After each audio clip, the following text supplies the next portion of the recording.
people are trying to pop in 3 months instead of saying, hey, let me compound and build a fan base over 3 years. Now I have a real fan base. I've done this. I've done photo shoots. Jordan, what's happening, man? Who we got lined up today? We got a very special guest in the virtual building. Into it, though, I hear that crispy mic that you got. I hear that new crispy mic you got. You hear us, y'all? You mean this we right here? We invested in ourselves so y'all can get quality. You know what I mean? Crisp. That crispiness. Yeah, what's happening? Yeah, we should have gave you a warning to turn it down a little bit before he did that, but it's all good. No. Matt, our audio editor, gonna make sure that sounds extra crispy, not too peaky. You're testing what we need. You're testing him. Today, man, we have Boom. He's an artist, a music executive, and he's the CEO of Authentic Empire Music Group. So he's had two lives, one as an artist, or three. One as an artist, one as an executive, and one as CEO of Authentic Empire Music Group. So for those who've heard the song Swag Surfing, All the Way Turned Up by Roscoe Dash, he helped produce actually those songs. He now works with Euro and Fujiano and more artists as their label head. So he has a lot of experience as an artist. He has a lot of experience as a label head. And a few things that I liked about this episode was, first, he starts talking about the values that he attributes to his success. And that's super exciting and super dope to get into. And I think a lot of people will learn from that too. Since he worked with, future Roscoe Dash, I asked him how he even got in the room with them in the first place. And that feeds from his values as well. We kind of, are able to connect the dots from that.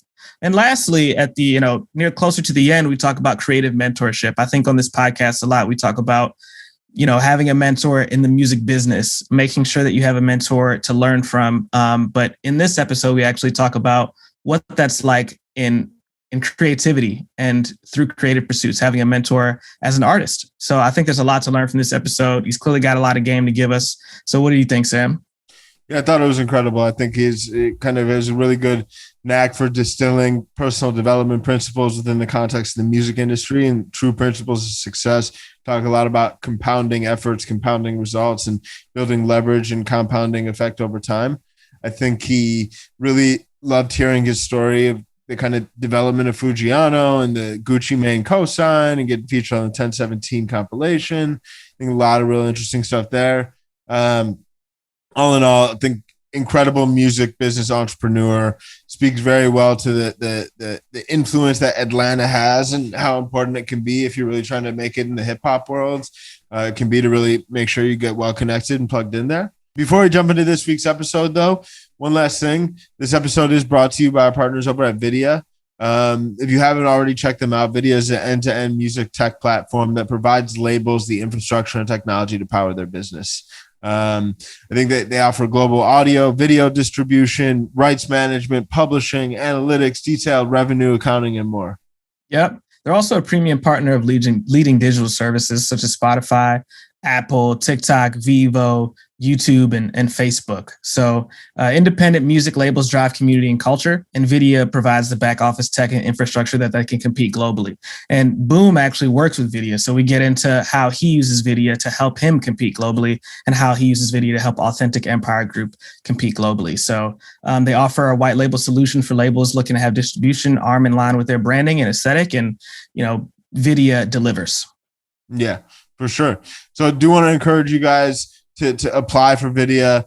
Go to vidya.com/MVP. That's VYDIA.com/MVP. And there you can apply. If you're looking for a premier distribution partner for your label, definitely make sure you check them out and request an invite. Without any further ado, let's get into this week's episode. Boom Man, aka Boom, aka he's booming. Boom, man. Thanks for virtually coming out, man. We appreciate it. No problem. We appreciate the view and the whip too, man. Yeah. You had to pull up to the podcast in the Corvette, bro. I like it. On, had to show out. Bosses only, Only for you guys. You're too kind, bro. You're too kind. You can just mail me the keys and then we'll be good. Anytime, man. Anytime is one of 11 cars. Okay. Damn, that was hard as shit. That was one of the hardest intros we ever had to episode. But to get into it, speaking of the success you've had, one thing that we like to ask, and we've gotten a lot of different answers for this question, but it's why I like it so much, is what do you think are 3 values you attribute to your success today? The number one value with me is keeping a clean face card. Like, that's the most important thing, I think, what it is with me and doing business, that I maintain a good face card where I'm one of them type of people where if you loan me your car, you're going to get it back with a full tank of gas, washed. You know what I'm saying? It's going to be clean on the inside, because I'm one of the type of people where if you do something for me, I want you to beg me, hey, you need something? Like, I'm that kind of guy. You know what I'm saying? Where it's like, hey, you sure you don't need that? So, like, for example, if I ask one of my friends, I say, hey, man, you want to put some money in here? They like, hell yeah, I'm ready. You know what I'm saying? What you need? You know what I'm saying? Because they know with me, it's not going to just be a return. It's going to be a return with profit. And if I don't make it, I'm going to come out my pocket and take care of you because I care about my relationships and I care about my face card. So that's one of the main values about me. Typically everybody's going to say hard work, but I'm going to say being a dog at information. You know what I'm saying? Like, I'm a dog when it comes to obtaining information. Like, I want to know. I'll pay for good information. I understand, like, a lot of people feel like money is what makes you rich or assets are what makes you rich. I've learned in my experience of the little bit of money I do have, I'm doing pretty well. But information is what helps you obtain. Because the thing about it is like, if I'm in a buyer's or a seller's market, if I don't know the difference, if I start selling in a buyer's market or buying in a seller's market and don't know the difference, I'm going to lose money. You feel me? Or I'm not going to make as much money. It's just a lot of little details with the information. I think that's very, very important. Understanding what's going on, understanding the details about what's going on, and just obtaining knowledge and information. Like, I'm big on that. I read a lot of books. So I'm big on the information. And I guess the last thing is like what a value that you want in most people is honesty. You know what I'm saying? A lot of people is big on loyalty. I'm big on loyalty.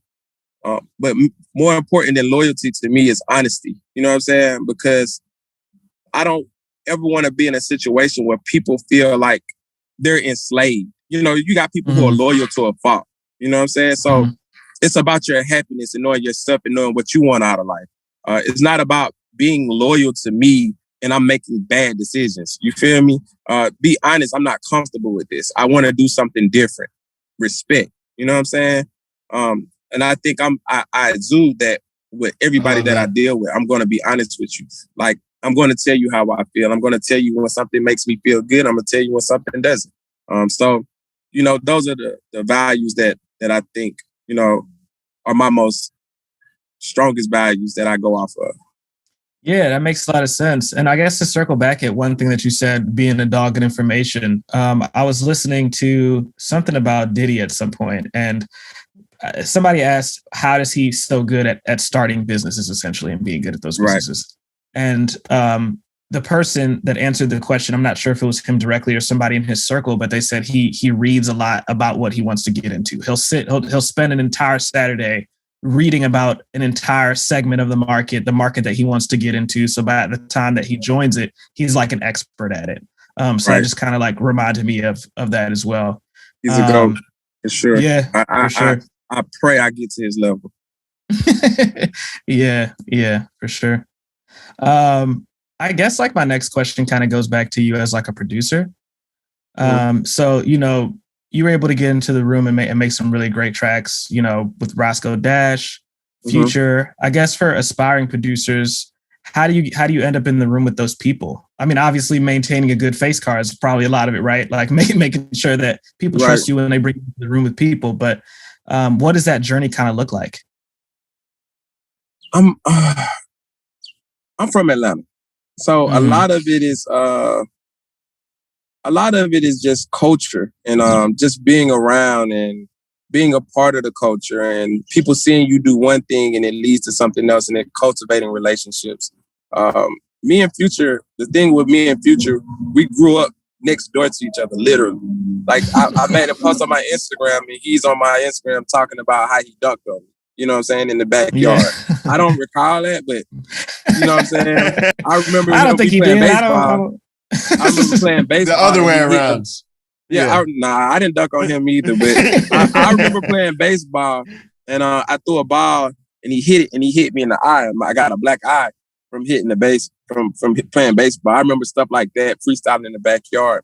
But the Roscoe Dashes come from, I signed a producer, K on the track, which produced the Swag Surfing, All the Way Turned Up, Future Magic,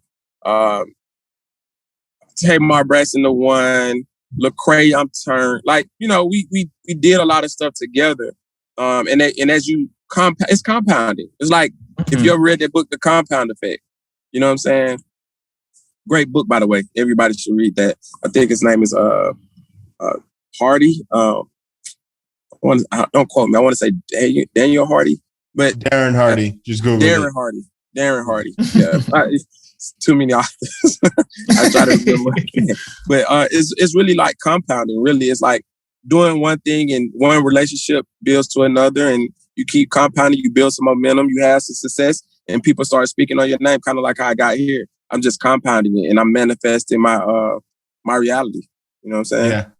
I love that. And there's some serious truth to that, because I think a lot of people get in the game and they're just expecting this very like quick ascent, when in reality it's this like slow grow, and then you just start to see it's like a stock market chart. Yeah. No, exactly, for sure, 1,000%. Yeah. That's awesome. I mean, Atlanta too is such a special place for hip hop and culture, and the global influence it has. Like every like hot sound is like starting in Atlanta. Like it's crazy. I mean, when you think about, why do you think it's become so influential? I think it's hot. You know what I'm saying? Yeah. The weather is great. The women are beautiful. It's cultural. You know what I'm saying? It's not too hot. It's not too cold. It's not too far from the beaches. You know, I think for our culture in hip hop, you know, the birthplace of Martin Luther King, Coretta Scott, you know, it's a lot of history and it's a lot of culture in Atlanta. And it's one of the few cities where Black people are really successful. You have Black mayors, Black police chiefs, Black fire chiefs, where it's predominantly in the South, where you go outside of Atlanta, it's really racial. You know what I'm saying? And it's really tense. And so when you come to Atlanta, it's your own people. It's the only place that I know that I can go and I feel, hey man, it's cool. You know what I'm saying? Like, I could start a business and not worry about the politics of racial injustices and things of that nature. I think that's the reason for it. You could really go out there and create and be around the culture of people that's kind of embedded in the hip hop community that started it. Where in New York, it's probably really political. You know, it's big. Either you really big or you really small. And it's one of the places where you can really go and live a dream. I always say Atlanta is the place where people come and they can get, they can start. You know, New York is the place where you get known. You feel me? If you're not known in New York, you're not known at all. New York is like the capital. You know, it's the Mecca of hip hop. It started there. You know what I'm saying? So, but Atlanta is like the training ground where you can go and actually build some relationships and cultivate some and kind of ascend. So I think the culture, because of Black people and who we are as a culture, I think that's what makes Atlanta so great, because of all the history there and the fact that you can really be yourself and live and not worry about a lot of the pressures of your color and your race and who you are. You can smoke your weed and wear your pants a certain type of way and not be judged. You know what I'm saying? Yeah. You can color your hair. You could do that in New York as well, but I'm talking about as far as for Black people. You know what I'm saying? Yeah. No, it's powerful and just gives creative expression without hesitance and just full confidence and belief. In that same vein, like as an artist or manager, industry professionals that are looking to like make moves in the world of hip hop, like How important do you feel it is to like go down and spend time in Atlanta and really get like plugged out there? I know there's definitely like pockets of hip hop everywhere, but do you feel like if for the people that are listening that are really trying to develop their career, like it's critical to make sure they're cutting out some time to go network out in Atlanta? Well, I tell you, for me, you know, made me want to hop on a train and go down to Atlanta. You know, I'm like, man, yeah, you should be on the commercial for Atlanta. I worked at the Kings, so I'm from Atlanta, so it's like I get it. You know what I'm saying? But I truly feel like it's a few places that influence the culture, and especially when it comes to the hip hop community. You can go to Miami, you can go to New York, you can go to Houston, you can go to Chicago, you can go to DC, you can go to LA. You know, outside of those pockets, it's hit and miss. You know what I'm saying? Everybody has their own little diverse cultures. You can go to New Orleans. That's another one. Outside of those pockets, and I may be missing one or two more, but I doubt it. Atlanta is someplace if you want to get. It's like trying out for a G League or something. You know, this is where I go. You know what I'm saying, to get seen. This is where they're going, or Vegas. This is where I want to go if I want to do what they call it, a residency. You know what I'm saying? Right. You know, that's where it's at. So if I want to eventually do a residency, let me go there. Let me meet the people there. Let me find so if I want to do hip hop, urban music, I'm gonna go to Atlanta or New York. You know what I'm saying? Or LA. You know what I'm saying? Because that's where everybody's at creating. You know what I'm saying? And in terms of Black music and Black culture in general, I feel like in Atlanta, it's also just so potent. Like there's like Black culture there is dominant in a way that you don't really feel it in many other places. And like you're saying, it's super welcoming to like Black culture and like Black music. For sure. It's definitely a lot of hate and controversy too, though. Don't get it twisted. Yeah. Everything ain't what it ain't sweet. So I think a lot of people come from a lot of different places, and they feel like, oh man, everybody gets along in Atlanta. They really support each other. You got people who really support each other, but it's not easy. You have to show and prove. Like, it took me a long time to get to this point. I've been at this since 2008, really hard. And I've been known over the time, but I'm just now getting respect over a decade later because I stayed consistent. It's kind of like earning your stripes. So when they see you earn your stripes or you come up with something really special, they're going to rally behind you and they're going to respect you because they've seen your journey just like anybody else. Right. For sure. Speaking of journey, at what point in the journey did you feel like it made sense to start Authentic Empire? Like what kind of went into that decision to do it? What was kind of like your vision for it in the beginning versus what it is right now? Just kind of take me on that journey with you. Well, I started Authentic Empire. I was at a point in my career where I thought about giving up on music. I hit that breaking point. I had a partner of mine named Miguel, who we did the Nay Nay with. Me and him did the Nay Nay together. And it just stopped being fun for me. It was really, really stressful. I felt like I hit a roadblock. I couldn't grow. And I was just like, I'm tired of it. You know, let me do something else. Maybe I want to continue to consult artists on the side, but I want to figure something else out. And then he gave me a phone call because I connected a relationship with him with an attorney that ended up getting him $1 million deal. You know what I'm saying? With the person that I connected him with. And they was like, we got to involve Boom because we wouldn't be in this situation if it wasn't for him. And I was like, man, I don't know. I'm not sure if I want to do this anymore. And he had me want to manage this kid named Ray Dub. And I was like, I'll meet him. And he drove by and shot me. You know what I'm saying? Like, he literally did a drive-by and was shooting me. You know what I'm saying? So when I say shoot me, he was just riding by and he was like, boo, boo, boo, boo, boo. And I'm like, and I'd never met him before in my life. And I was like, nah, I don't think I want to do this. But he flew me out to LA and we talked. No, first he flew me out to New York. And then we started running through some labels with him, and he got my juices back flowing. It was like, okay, it felt like I was alive again. And he introduced me to Dooney, and you know, we created the company Lights Global. He already had it, but we all became partners in it.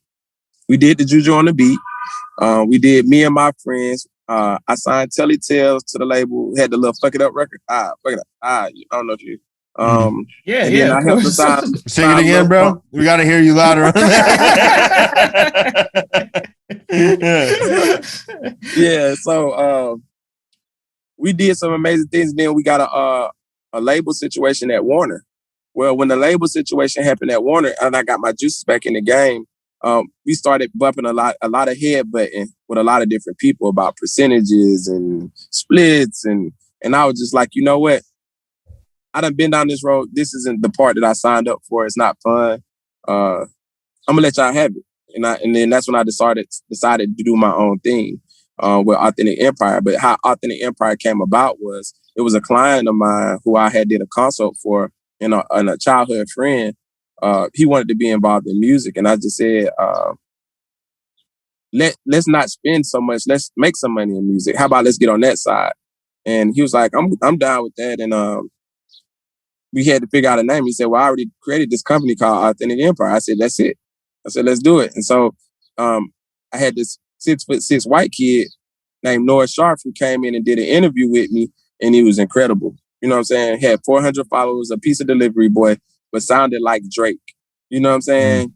You know, and I had another guy of mine who I had bought cars from. His name was Cash, and he wanted to get in music. You know what I'm saying?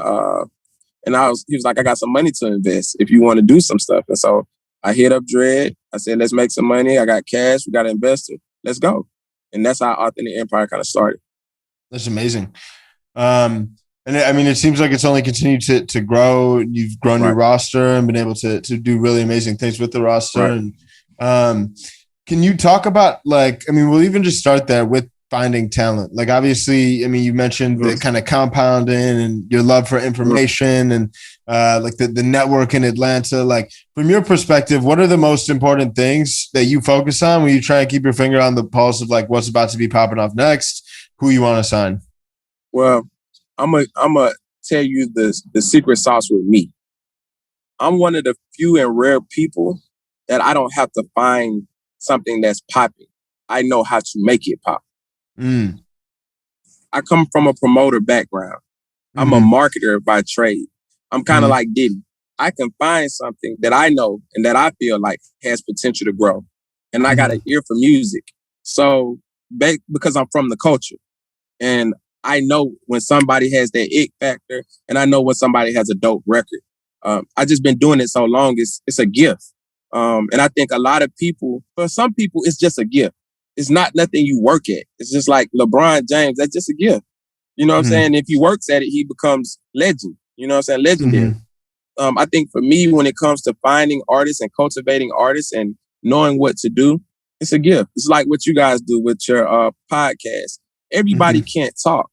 Everybody can't get on here and you know, express themselves correctly. It's going to be a lot of people that stutter and, you know, do things over and over and they have to work at it.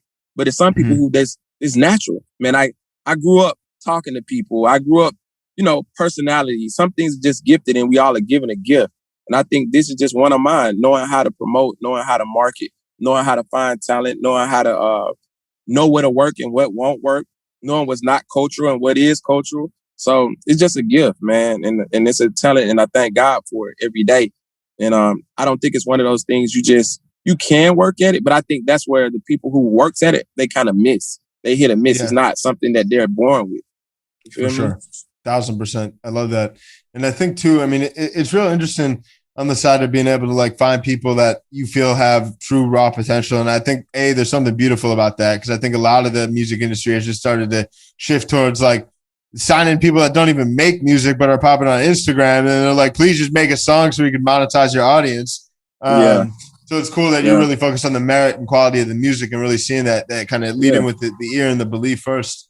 In that vein, I know it's also like interesting, like working with like really trying to groom artists. I know people always talk about how the music industry is like the tough part. All their money off the like the top 1%, and it's like the business runs off like one home run. You gotta get like you strike out a fair amount, and then are just building on this. And I think we are seeing a shift towards more power and more earning ability for mid-tier artists, which I think is beautiful. And I think it's just going to give more power back to the music industry and artists as a whole.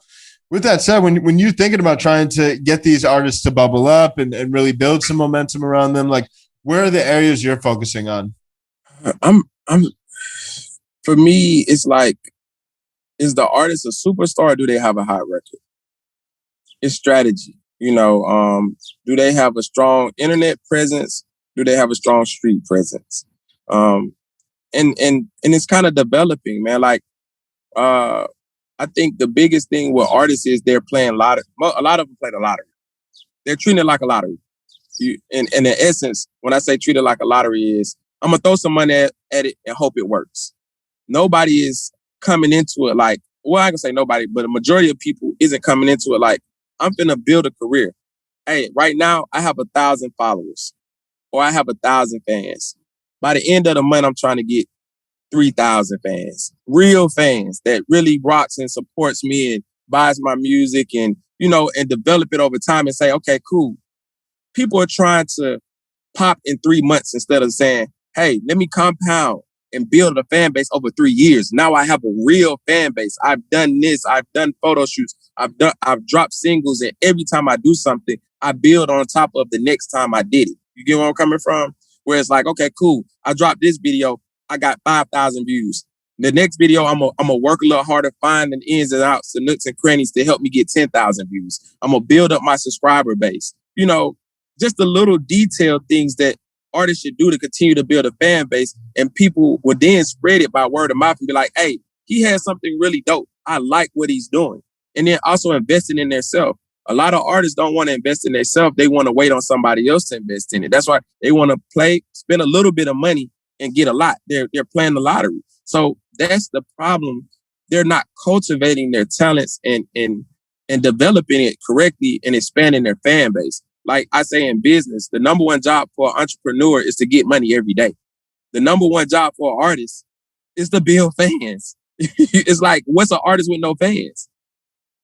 So they're looking at, let me get a deal or let me sign to this label. It's like, what about building your fan base? How many fans do you have? You like, hey man, I'm trying to tell you, they want you to believe in them, right? They're so busy trying to sell you on belief.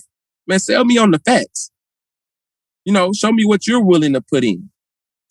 You understand where I'm coming from? Right. I think that's something that when I worked in management, I ran into a lot. People would say, I'm looking for management. But I feel like you ain't got nothing to manage. Exactly. Like, no, you're looking for a handout. Right. Like what's going on that you need help like managing, and by the time you need help managing, someone has probably already reached out to you to be your manager, at least for management. Label could be a little bit different depending on who you're trying to sign to, but management is already such an early investment that if you're asking for management, then you probably don't need it yet. What they should be asking for is, I need some consulting. I need enlightenment, education. Mm-hmm. Can you teach me what it is that I need to know about the business? See, they're really, when they're asking for management, they're really saying, I need a handout. I need you to believe in me and help me get there. Find somebody to put some money behind me. No, why don't you invest in yourself and get some education? Because if you want a career, people go to college for 4, 6, 8 years and spend hundreds of thousands of dollars to get a career. You want to spend 1,000 or nothing and want to have $1 million career. You know what I'm saying? You don't want to spend no money, but you want people to pay you. Like, right. In what world does that happen? You get what you give. So I totally get it. Right. And I feel like, I don't think people are necessarily thinking about that, 15 to 20% that they'd have to give up immediately, like how far can you get without giving that up immediately? At some point, it will be an equal value exchange, is it right now? And can that person really give you that equal value exchange right now for you, Right. So, we know you work with, a few distributors. Okay. We know the people of Vidya, the people of Vidya. So I guess we want to ask you, like, what does a company like Vidya, what type of value does it bring to you and your organization? And they really, so shout out to Cheech, shout out to Roy, shout out to Mark. I love the relationship I have with Vidya. they really provide a real tech support to what we do. You know what I'm saying? So on the technical side, they help us a lot. And on the distribution side, they help us a lot. Video is one of those places where if you're doing really well, they'll even help fund what you're doing.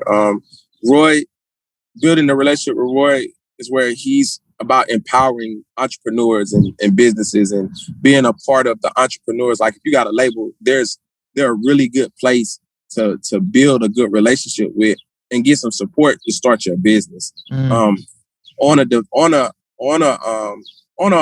just a business side, they allow you to be whatever you want to be. You want to be the distributor, you be the distributor. We'll support you. You know what I'm saying? You need tech, we'll have all your back office stuff together. We'll help you with your accounting stuff. We'll help you with your payout stuff. So they're really dope when it comes to that. And I really value the relationship there because I've been able to do so much through them so far. You know what I'm saying? I think they're one of my strongest partners in the business right now. So it's a really good working relationship. You know what I mean? So, video is pretty dope. I like that. That's awesome. I love that. And I do feel like that is with the right partner in place can definitely help take things to the next level. Right. I'm curious to dive into some more specific stories of like artist development. Like I know one of my favorite artists on your roster is Fujiano, and it feels like he's definitely, for sure. I'm sorry to hear about what happened recently and hope for the best there. In that vein, like what's up with when you think about that, like, I mean, that Ascent was great. I know there were a lot of big moments, a lot of big records, a lot of big remixes, but I'm sure per your point too, that was really just a matter of compounding. Can you speak to the different elements or different kind of like big inflection points in his journey that you feel were like big takeaways or good lessons for other people to hear? He put it out on the line. So I signed Fujiano because he seen what we were doing and he seen our process. I didn't even know who he was until he did our showcase. So we had this showcase called an Indie King Showcase. Right now we're about to do the 5th annual Indie King show. Well, the 5th Indie King Showcase, not even annual. But we're about to do the 5th one. He was the first one. I said I was going to give away. The winner was going to get $10,000 in a record deal. He believed in it so much because he went through our other process where we have this thing called a live review. And on a live review, artists submit their song. If they win the live review, I give them a cash reward. As I started out with 500, end up going to 10,000. Where you can submit a song on Saturdays. Like right now, we have it where I'm giving away 5,000 every Saturday. So you submit your song, the artist with the best song. At the end of the review, we rank them from 0 to 10. We give away a cash prize. It's $5,000. Well, he won one of them. Then he came in and he had a consultation meeting. And when he had a consultation meeting with David Clanton said, "Man, you need to sign up for the showcase. I'm telling you, you're crazy." And he was one of our A&Rs at the time. He's over our distribution right now. He signed up for the showcase, spent his last little bit of money, had $25 to his pocket. He won. When I tell you it was magic, you knew it was special when he performed. You knew it. It was like he's a star. Like the whole club was singing. He was dancing, doing his little jam. He was swagged out. He was a star, And the artists, our roster artists, which was Euro Got It, Gabriel Averett, Jeezy Escobar, and Drama J, who was one of our DJs at the time, they voted for him to win because they're the ones who picked the winner of each showcase. Because I want to make sure, hey, you're cool with this person being your label mate. You know what I'm saying? I didn't want to just pick it. I don't pick no artist. My whole staff picks the artist. So they picked him to win. And we shot the video out in Greensboro in his hometown. And the support he had there was crazy. And it's just been history after that. I think another one of the major moments is when we was doing the label runs and we was in Atlantic and he was rapping in Julie's ear. And the whole time it was like he was giving it to her like he was like a hip hop James Brown. It was amazing. It was funny. It was crazy. And obviously right after that, they was like, he's a star. We love him. And they gave us a multi-million-dollar deal.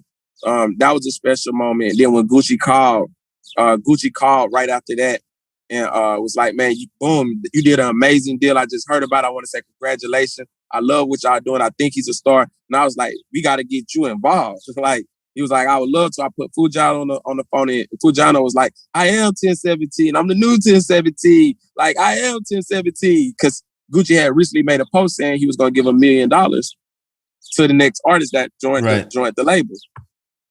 So I talked to Craig and I was like, hey, man, we got to find a way to involve Gucci. He was like, I already got a situation with Gucci. That's a no-brainer.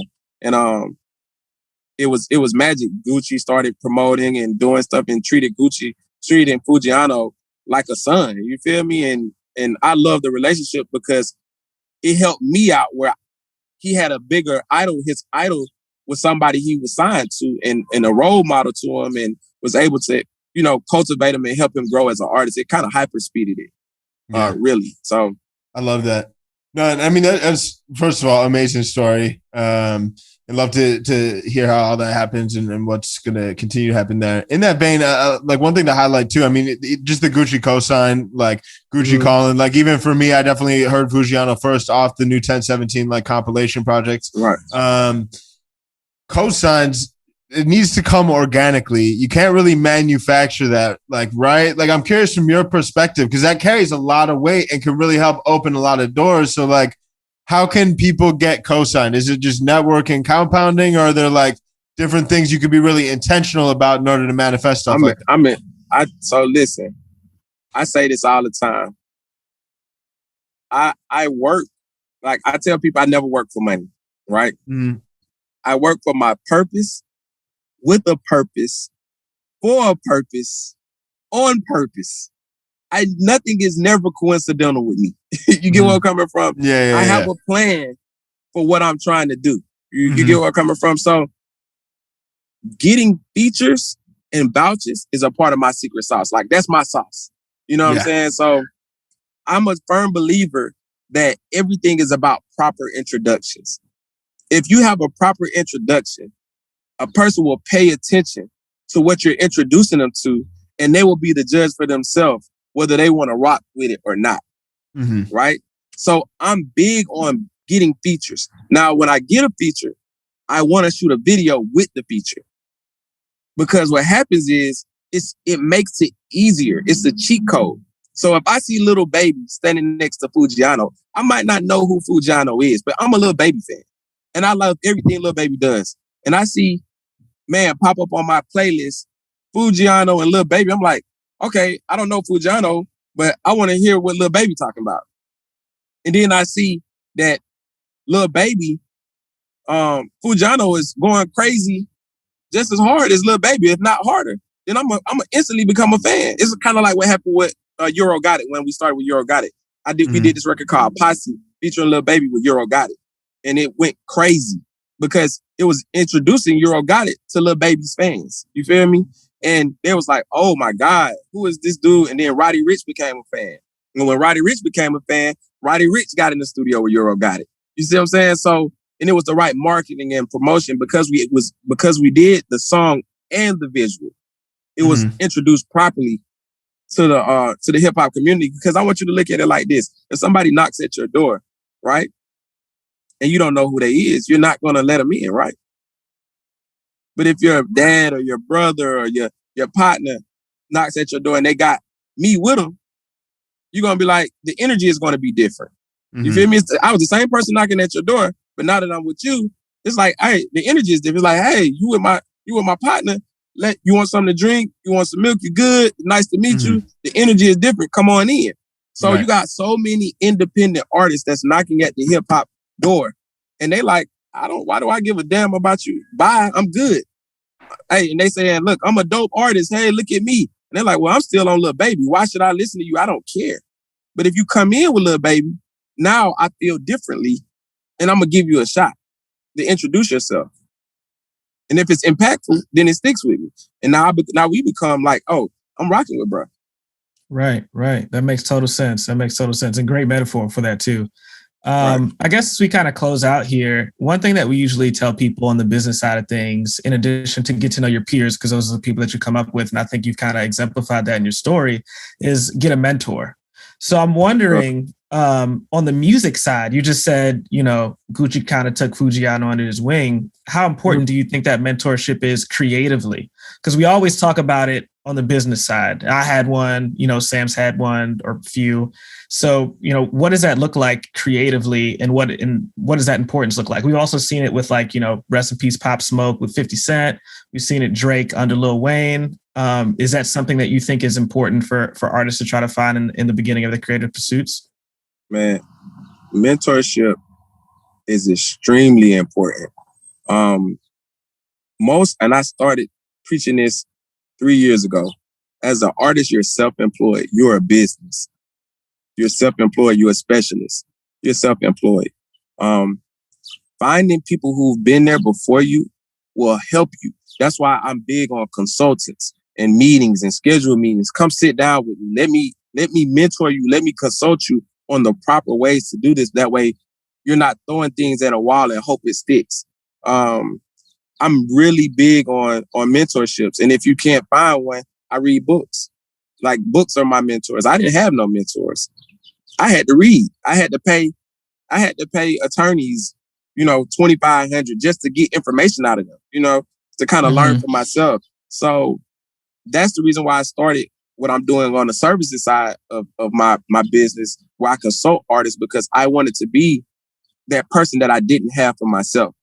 A lot of people don't understand why I do it. I don't have to do this. I do it because I've been an independent artist and I know what the struggle is like. I know how hard it is. I know what it's like when you're walking into the blind and nobody's there to help teach you and show you the correct way. And you might not have the funds. You might not have the money. And you just want an opportunity. So I think mentorship, you're a business, is very important. I think you should attack your weaknesses, whatever it is. If it's financing, attack that. Get you some money. Get you some money and then invest it. You know what I'm saying? Like, don't run around here begging. Because people, as a business, they want to see value. If they don't see value, it doesn't matter, because you can have all the talent in the world, right? But I don't know you as a person. I don't know your character. So if I see you created a fan base on your own, or even just a little bit, streams, I did a video, I invested in myself, it shows a lot about your character, and it makes another person want to work with you. So I think mentorship is a necessary, it's a must. Yeah, big facts. Well, boom, you've been a message to our listeners today, man. So very grateful for you pulling up, man. Keep up the great work. Really grateful to have you on, man. Peace and love. Thank you, guys. All right, man. We'll catch you on the flip side. For sure. Man, really enjoyed that episode. Boom has tons of wisdom. Super grateful he was able to share it with us on the podcast today. Really loved that thought with regards to compounding. Critical to think about. Don't think that this shit happens overnight. The more conversations you're in, the more value you prove that you're able to bring, the more karma and things that come back to you. I think I've seen that very much happen in my own career, and now I'm starting to, even just as we've gradually at Knox started to work with bigger and bigger artists, it's interesting because now when we're working with the bigger artists, helping them run their socials, like, there's a lot more eyes on those artists. And then those managers are hitting up their manager like, yo, like, what happened with your socials? And now they're hitting us up. Like, on the smaller artists, yeah, we can help people like bubble up. It's a slower process and it goes right back to compounding. But even for us, like, now it's creating and we're unlocking this level of compounding, which has been exciting to see. So really that point definitely kind of resonates with a lot of the work I do. What stood out to you, Jordan? One thing that I've been trying to do recently is read more in general and just consume more information about the things that I'm excited about in the work that I do. And I think that he validated that thought for me by saying in the beginning of the episode, he's a dog with information. I think that people don't do that enough. I mean, I've brought it up a few times on the podcast, just how like getting and consuming information about the things that you want to be innovative in is important. But he definitely drove it home. So that was one of the things that I thought was super dope about the episode. Another thing that I really liked was the metaphors that he brought up. I thought, like, when he talked about, showing up at someone's door and you don't know that person, and showing up to that person's door with their brother or their father, and what that feels like. And, they invite you in at that point, they give you something to drink. And it definitely drove home not only what networking is like, but what having good relationships should be like. Having those people that can open those doors from you, and that metaphor that kind of illustrated that in a much more literal way. So I thought the episode, it straight up sounded like an OG talking the whole time. So he's got a lot of great experience, and I'm glad that people made it to the outro. I'm glad they listening to us right now. That means you listen to the whole thing. Congratulations, Boom is tight. Yeah, that's right. And if you haven't already, like we said, Vidya, incredible partner, incredible platform. If you're looking to distribute your music and want a partner that has relationships with lots of the top platforms, whether it's Spotify, Apple Music, or even some of the different social platforms, Facebook music videos, Pretzel Rocks, which is a plugin audio library for Twitch gamers. I think that the list goes on. So I think definitely be sure to check out. You can apply at vidya.com/MVP. That's VYDIA.com/MVP. So there you have it. We appreciate y'all for tuning in. We'll be back next week. Until then, we out.